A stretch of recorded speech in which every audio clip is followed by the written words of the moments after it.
வணக்கம். நான் கயல்வெளி பேசுகிறேன். 18 குழந்தைகளுக்காக கிட்டத்தட்ட ஒரு 15-20 நாளாக நான் போராடிட்டு இருக்கேன். நம்ம ஏப்ரல் 5ஆம் தேதியிலிருந்து இன்ன வரைக்கும் போராடிட்டு இருக்கிறது மக்களுக்கு தெரியும். எவ்வளவோ போராட்டங்கள் போராடி அமைச்சர் கீதா ஜீவன் அம்மையார் அவர்கள் வரைக்கும் வாட்ஸ்அப்புக்கு தெளிவாக கலெக்டர்லேருந்து எல்லாருக்கும் அனுப்பி கூட எங்களுக்கு நியாயம் கிடைக்கவில்லை. அவசரமாக உண்மை கூறிய குழந்தை விதீஷ் அவர்களுக்கும் ஹரிஷ் அவர்களுக்கும் மற்றும் எனது குழந்தைக்கும் அவசரமா இன்னைக்கே இன்னைக்கே எங்களுக்கு சிடபிள்யூசியில இருந்தே விடிவு கொடுத்துட்டாங்க. எங்களுக்கு உங்க குழந்தைங்களே வேணாம் அப்படின்னு.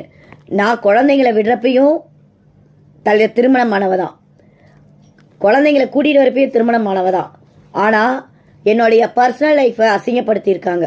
அது மட்டும் இல்லாம என் குழந்தைகளுடைய முக்கியமா 18 குழந்தைங்களுடைய முக்கியமான